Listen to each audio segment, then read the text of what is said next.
او زه په دې فخر کوم چې زه یو بنسټپاله مسلمان یم. ولې چې زه د اسلام په بنسټیزو تعلیماتو باندې خبر یم او هڅه مې هم دا ده چې عمل په وکم. او زه پوهیږم چې په اسلام کې یو شی لا هم داسې نه دی ویل سوی چې د انسانیت پر خلاف دی وي. که په عام ډول تاسو څېړنه وکئ، په اسلام کې یو آیات هم داسې نسته، په اسلام کې یو تعلیم هم داسې نسته چې په عمومي ډول دی.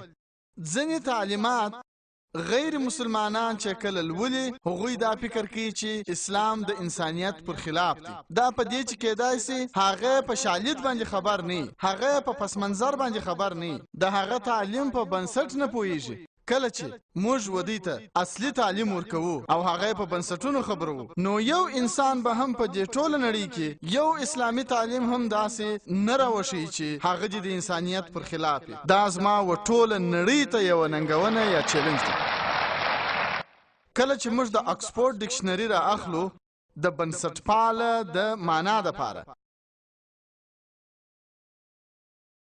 بنسټپاله هغه چاته ویل کیږي چې د مذهبونو په کتابونو پوهیږي او یا په هغه کتابونو باندې عمل کوي په ډېره ښه توګه، په ښه ډول. خو کله چې بیا د اکسفورډ ډکشنري یو بل جلد ګورو، په هغه کې بیا لیکلي دي چې بنسټپاله هغه څوک دی چې په ډېر ټینګار سره د هر مذهب چې وي بنسټیزې خبرې د اسلام، دا الفاظ په خاص ډول اسلام یا په ځانګړي ډول اسلام ورسره یو ځای سوي دي په یوه بله ګڼه کې د اکسفورډ ډکشنري. چې کله هم تاسو دغه توري بنسټپاله اورئ، نو یو دم به ستاسو ذهن ته راسي مسلمان، او ستاسو ذهن ته به راسي چې مسلمانان ټوله بنسټپاله دي، مسلمانان ټوله بنسټپاله دي.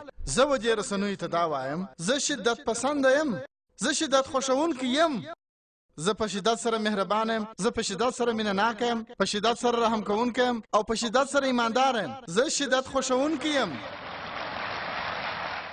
زه بې حده ایماندار یم، زه بې حده سخي یم، زه بې حده مینه ناکه یم، بې حده حق خوښونکی یم.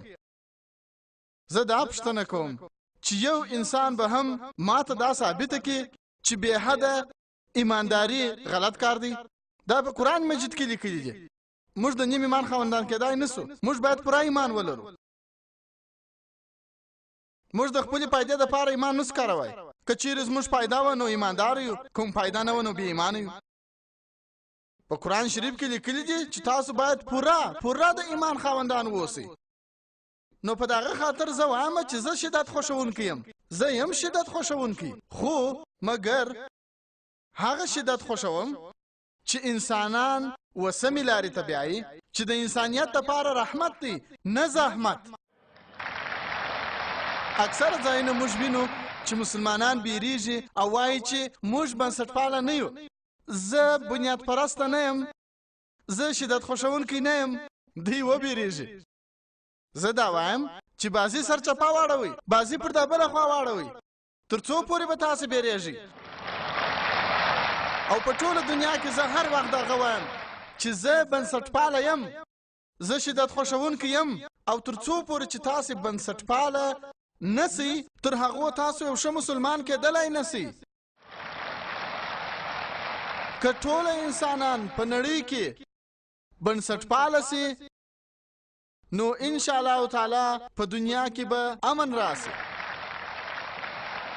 چې کله رسنۍ وایي چې اسلام د انسانیت لپاره زحمت دی، په داسې حال کې چې که تاسو سمه څېړنه وکړئ او د اسلام په تعلیماتو په ښه توګه عمل وکړئ، نو اسلام د انسانیت لپاره رحمت دی.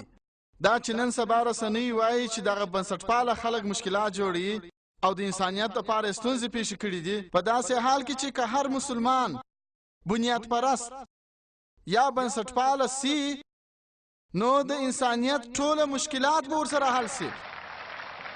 که هر انسان یو شدت پسند مسلمان سی، شدت خوښونکی مسلمان سی هر انسان، نو انشاءالله په نړۍ کې به صرف امن او سلامتی وي.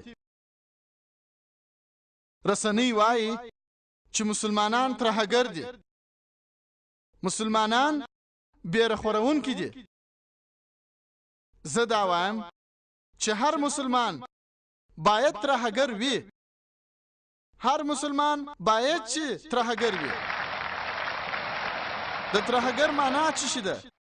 ترهګر معنا که چیرې یو انسان د بل انسان په زړه کې بیره پیدا کوي نو هغه ته ویل کیږي ترهګر. د بیلګې په ډول چې کله هم یو غل پولیس وویني نو د هغه په زړه کې بیره پیدا سي، نو د هغه غله دپاره پولیس ترهګر دي. په همدغه طریقه سره چې هر غل مسلمانان ویني نو د هغه په زړه کې باید بیره پیدا سي. که چیرې کم سړی زنا کوي او مسلمان ویني نو د هغه په زړه کې باید بیره پیدا سي. که هر ځای انسان غلط کار کوي او مسلمان ویني نو د هغه په زړه کې باید بیره ولویږي.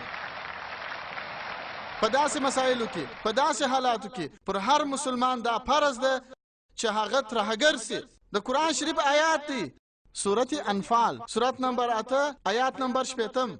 داسې خلک چې په ټولنه کې خلاف عمل کوي، د انسانیت پر خلاف دي، د هغو خلکو په زړونو کې بیره پیدا کوي.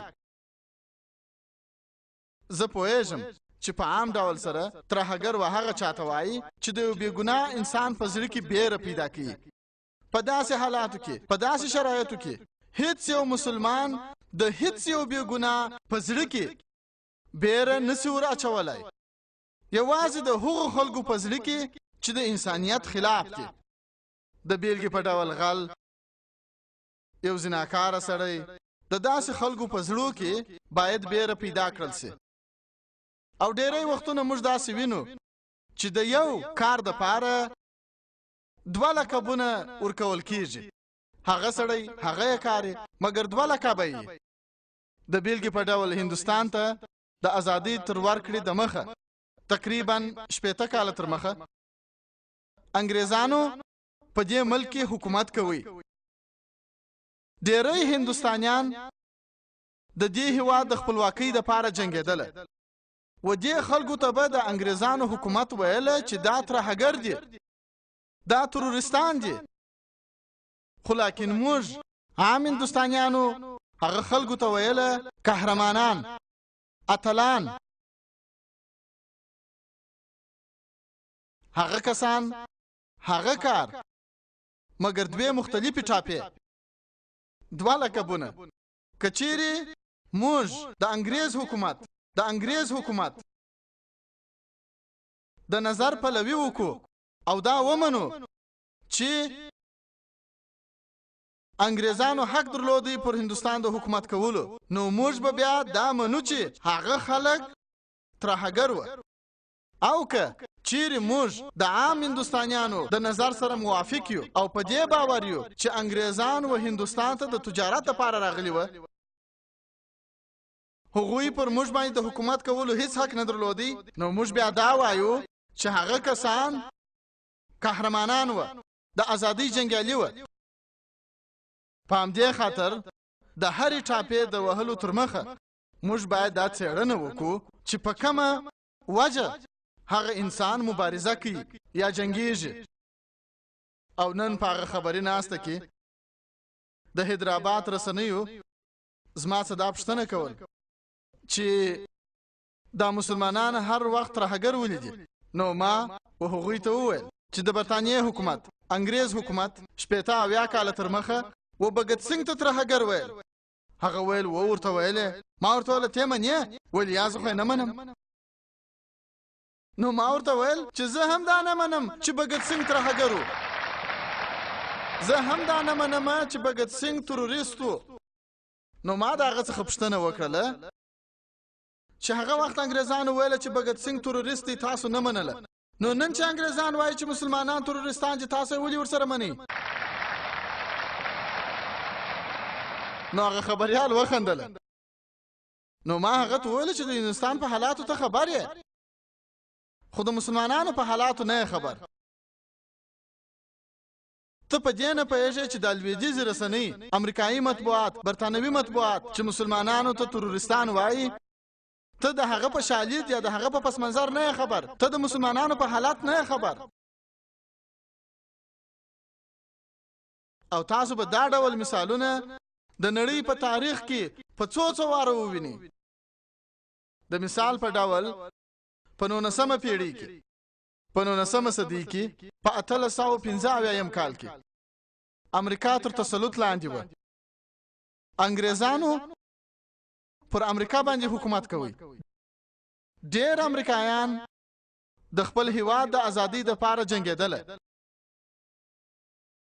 او برطانوي حکومت و امریکایانو ته ترهګر ویل او تر ټولو لومړنۍ درجه ترهګر په هغه وخت کې د برطانیا و حکومت ته په هغه وخت کې وو جارج واشنگټن داغه د لومړۍ درجه ترهګر چې د انګریزانو حکومت به بلی یو څو کال وروسته د هغه شخص څخه څه جوړ شو د امریکا ولسمشر تاسو پوهیږئ د لومړۍ درجه ترهګر د امریکا ولسمشر شو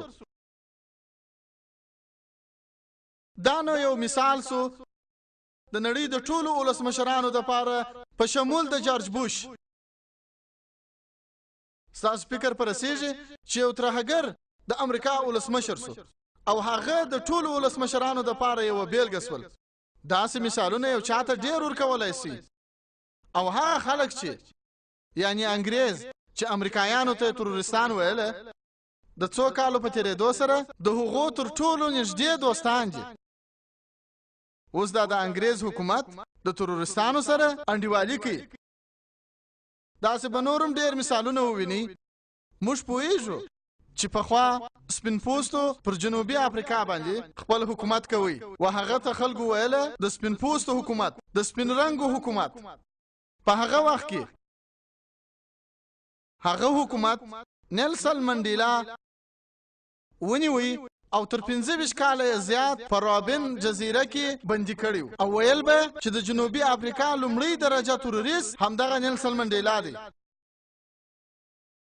کله چې جنوبي افریقا ازادي اخلي دستي فوراً دا ترهګر د بند څخه خلاصيږي او هغه راولي د جنوبي افریقا د ولسمشرۍ پر چوکۍ کښېني او څو کاله وروسته همدغه شخص ته نیلسن منډیلا ته جایزه ورکول کیږي د نوبل د سولې جایزه تاسو دې ته فکر وکړئ چې لومړی درجه ترهګر ته څو کاله وروسته ورکوي د نوبل د سولې نړیواله جایزه داسې نه ده چې هغه یو څو عمر تر مخه غلط سړی و غلط کارونه کول بیا وروسته سم کارونه یې شروع کړل د هغه کار پر سر باندې پر کم کار باندې چې دی په تروریست سره بلل کېدی د هماغه کار دپاره و ده ته څو کاله وروسته یو جایزه ورکوي د نوبل د سولې نړیواله جایزه دا ټولې د رسنیو لوبې دي رسنیو ته هر څه ممکنه ده ورځ به شپه تور به سپین اتل به درته غدار کی او غدار به درته اتل کی دا رسنۍ شپه درته ورځ کوای سي د غله څخه اتل درته جوړي د بدو څخه ښه درته جوړوای سي او د ښو څخه بد د کومې رسنۍ چې څونه زوري په هغه اندازه ټاپه باندې لګي نو په همدې خاطر چې هر رنګه ټاپې تاسو د خلکو ووینئ هغه مه منئ څېړنه وکئ د چش د لاسه هغه کس هغه انسان مبارزه شروع کړې ده په څه خاطر هغه انسان جنګیږي نو زما ستاسو څه هیله ده ستاسو ټولو انسانانو څه د ټولو غیر مسلمانانو څه چې لږ تر لږه ړوند قضاوت او په پټو سترګو